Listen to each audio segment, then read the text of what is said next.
जय हिंद साथियों, आप लोग कैसे हैं। उम्मीद करता हूं कि आप लोग बहुत ही बढ़िया होंगे। ठीक है, तो आज की इस वीडियो में हम लोग क्लास 10th के सोशल साइंस के एक बुक यानी जिसका नाम है इकोनॉमिक्स के चैप्टर नंबर 3 को लेकर आए, जिसका नाम है मुद्रा बचत एवं साख। क्या है? तो मुद्रा बचत एवं साख, इसका हम लोग कंप्लीट ऑब्जेक्टिव इस चैप्टर का करने वाले हैं। तो आप लोग शुरू से अंत तक बने रहिएगा। जो भी 2026 में बोर्ड परीक्षा में शामिल होना चाहते हो, कि सभी आप लोग इस वीडियो को आप लोग देखते रहिएगा। अगर आप लोग जो भी छात्र अभी चैनल पर शुरू बार आए होंगे, चैनल को सब्सक्राइब नहीं किए होंगे, तो चैनल को सब्सक्राइब कर देंगे। एक बार वीडियो को अपने भाई बहन के पास जरूर शेयर कर देंगे। ओके। और एक बात इंपॉर्टेंट क्या है कि अगर आप लोग हिंदी का कंप्लीट ऑब्जेक्टिव नहीं पढ़े हैं, क्या है, हिंदी का कंप्लीट ऑब्जेक्टिव नहीं पढ़े तो जरूर पढ़ लीजिएगा। ऐसा ही कंटेंट हम आपको प्रोवाइड कर चुके हैं। ठीक है, साथ ही साथ अगर आप लोग संस्कृत का नहीं पढ़े तो जरूर पढ़ लीजिएगा। ऐसा ही कंटेंट प्रोवाइड कर दिया, और आपको जो है आपको सोशल साइंस का आपको हम कंटेंट प्रोवाइड कर रहे हैं। ओके। और जैसे ही खत्म होगा तो इसके बाद साइंस चलेगा, मैथ चलेगा, इसके बाद इंग्लिश भी हम आपको प्रोवाइड करते चलेंगे। ओके। चलिए, तो मिलते हैं हम लोग क्वेश्चन नंबर 1 के साथ। तब तक के लिए आप लोग इसको एक बार लाइक कर देंगे और वीडियो को शेयर करके आएंगे। ओके।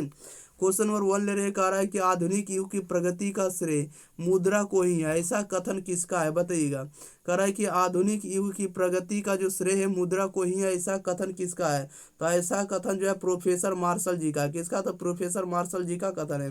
क्वेश्चन नंबर 2 में कह रहा है, यदि मुद्रा हमारी अर्थव्यवस्था के हृदय नहीं है तो रक्त प्रवाह अवश्य है, यह कथन किनका है, बताइएगा। यदि मुद्रा हमारी अर्थव्यवस्था का हृदय है तो रक्त प्रवाह अवश्य है, यह कथन किसका? तो यह कथन आपको ट्रेस्ट कॉव का है। किसका? तो ट्रेस्ट कॉव का है। क्वेश्चन नंबर 3 में करा है कि विनिमय के मुख्यतः कितने माध्यम है। विनिमय के मुख्यतः कितने माध्यम है? तो विनिमय के मुख्यतः 2 माध्यम हैं। ओके। नेक्स्ट क्वेश्चन लेते हैं। क्वेश्चन नंबर देखिएगा 4 नंबर की ओर। क्वेश्चन नंबर 4 नंबर में ध्यान दिएगा। 4 नंबर में क्या करा है? 4 नंबर में करा है कि किसका विकास मनुष्य की सबसे बड़ी उपलब्धि है। किसका विकास मनुष्य की सबसे बड़ी उपलब्धि है? तो मुद्रा का है। क्वेश्चन नंबर 5 में करा है, किसके अनुसार जिस तरह यंत्र शास्त्र में चक्र, विज्ञान में अग्री और राजनीति शास्त्र में मत का स्थान है, वही स्थान मानव के जीवन में मुद्रा क्या है। तो मुद्रा जो आपको मुद्रा का स्थान है, यानी ये किसके अनुसार कहा गया? तो एक आ गया आपको क्राउदर के अनुसार। किसके अनुसार? क्राउदर के अनुसार। कहने का मतलब, जैसे हम लोग यंत्र में किसका प्रयोग करते हैं? चक्र का। विज्ञान में अग्री का और राजनीति में मत का स्थान है, उसी प्रकार के मानव का जो जीवन है मुद्रा से संबंधित है। ये कथन के बोले थे? ये बोलने वाले कथन को कौन है? तो क्राउदर है। ओके। क्वेश्चन नंबर 6 में करा, मनुष्य के सभी आविष्कारों में किसका आविष्कार एक महत्वपूर्ण स्थान है। तब मुद्रा का स्थान क्या है? तो महत्वपूर्ण माना जा रहा है। नेक्स्ट क्वेश्चन लेते हैं। क्वेश्चन नंबर देखिएगा 7 नंबर की ओर। क्वेश्चन नंबर 7 में कह रहा है, मुद्रा के 4 कार्य कौन कौन से हैं। मुद्रा के 4 कार्य कौन कौन से हैं? तो माध्यम है, मापन है, संचय और भुगतान है। क्या है? माध्यम, मापन, संचय और भुगतान है।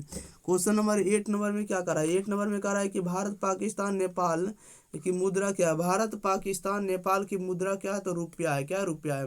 9 में कह रहा है, बांग्लादेश की मुद्रा क्या है। तो बांग्लादेश की मुद्रा टका है। 10 में कह रहा है कि अमेरिका सिंगापुर की मुद्रा क्या? अमेरिका सिंगापुर की मुद्रा क्या है? तो डॉलर है। नेक्स्ट क्वेश्चन लेते हैं। क्वेश्चन नंबर देखिएगा आप लोग सीधे 11 नंबर में। 11 नंबर में ध्यान दिएगा। 11 नंबर में कह रहा है कि रूस की मुद्रा क्या है। रूस की मुद्रा क्या है? तो रूबल है। 12 में कह रहा है कि मुद्रा के समानता कितने कार्य। मुद्रा के समानता कितने कार्य हैं? तो 4 कार्य हैं। 13 नंबर में कह रहा है, किसके अनुसार मुद्रा हुआ है जो मुद्रा का कार्य करती है। किसके अनुसार मुद्रा हुआ है जो मुद्रा का कार्य करती है? तो प्रोफेसर हटले बिट्स के अनुसार। किसके अनुसार? तो प्रोफेसर हटले बिट्स के अनुसार। 14 नंबर में कह रहा है, किसके अनुसार मुद्रा हुआ है जो मूल्य का मापक और भुगतान करता है।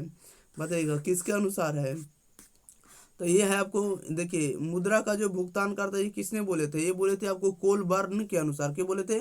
तो कोलबर्न ने बोले थे। क्वेश्चन नंबर 5 नंबर में 15 में कह रहा है, किसके अनुसार कोई भी वस्तु जो राज्य द्वारा मुद्रा घोषित की जाती है, मुद्रा क्या कराती है।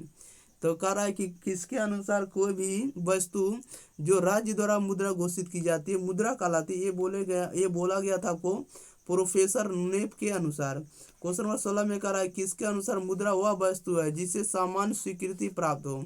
ये बोलने वाले कौन है? तो आपको सैलिगमैन के अनुसार बोला गया है। किसने बोला था? तो सैलिगमैन ने बोले थे। Okay. Next question, question number 17 number में। 17 नंबर में कह रहा है कि खाल या चमड़ा, कपास, गेहूं मुद्रा का कौन सा रूप है। बताइएगा। कह रहा है कि खाल या चमड़ा, कपास, गेहूं मुद्रा का कौन सा रूप है। तब वस्तु मुद्रा है। कौन सा? तब वस्तु मुद्रा है। 18 नंबर में कह रहा है धातु से बने मुद्रा को कहा जाता है। धातु से बने मुद्रा को क्या कहता है? धातु कहा जाता है। 19 नंबर में कह रहा है कि पहले के समय में सिक्के बनाने में सबसे ज्यादा प्रयोग किन धातुओं का किया गया है? तो सोना चांदी का किया गया। किसका किया गया? सोना चांदी का। 20 में कह रहा है कि आधुनिक युग में मुद्रा का कौन सा रूप अधिक प्रचलन में है? तो किसका? तो पत्र मुद्रा का। किसका? तो पत्र मुद्रा का है। नेक्स्ट क्वेश्चन लेते हैं, क्वेश्चन नंबर 21 नंबर की ओर। 21 नंबर में ध्यान दिएगा। 21 नंबर में कह रहा है 1 रुपया से बड़े सभी नोट किसके द्वारा जारी किए जाते हैं? 1 रुपया के जो सभी बड़े नोट है ये किसके द्वारा जारी किए जाते हैं? तो रिजर्व बैंक ऑफ इंडिया के द्वारा। क्वेश्चन नंबर 22 में कह रहा है कि चेक, हुंडी इत्यादि मुद्रा के कौन से रूप है? चेक, हुंडी इत्यादि मुद्रा के कौन से रूप है? तो साख मुद्रा है। क्वेश्चन नंबर 23 में कह रहा है एटीएम सह क्रेडिट कार्ड तथा क्रेडिट कार्ड मुद्रा का कौन सा रूप है? कह रहा है एटीएम सह क्रेडिट कार्ड तथा डेबिट कार्ड तथा क्रेडिट कार्ड मुद्रा का कौन सा रूप है? तो प्लास्टिक मुद्रा है। 24 में कह रहा है एटीएम का अर्थ क्या होता है? एटीएम का अर्थ होता है स्वचालित टेलर मशीन होता है। क्या होता है? स्वचालित टेलर मशीन होता है। नेक्स्ट क्वेश्चन लेते हैं, क्वेश्चन नंबर देखिए 25 नंबर में। 25 नंबर में कह रहा है एटीएम का पूर्ण नाम क्या है? एटीएम का जो फुल फॉर्म होता है ऑटोमेटिक टेलर मशीन होता है। क्या होता है? ऑटोमेटिक टेलर मशीन होता है। चलिए प्यारे साथियों, तो इस चैप्टर का भी हम लोग पूरे कंप्लीट ऑब्जेक्टिव बना दिए। ओके, तो आप लोग इसको शुरू से अंत तक दोबारा रिपीट कर लीजिएगा। वीडियो को शेयर नहीं किएंगे तो शेयर कर दिएगा, और चैनल को अगर आप लोग सब्सक्राइब नहीं किएंगे तो सब्सक्राइब जरूर कर देंगे। ठीक है, वीडियो को आप लोग लाइक जरूर कर दिया करेंगे। मिलते हैं हम लोग इसी के साथ अगली वीडियो साथ। तब तक के लिए thank you for watching this video. धन्यवाद।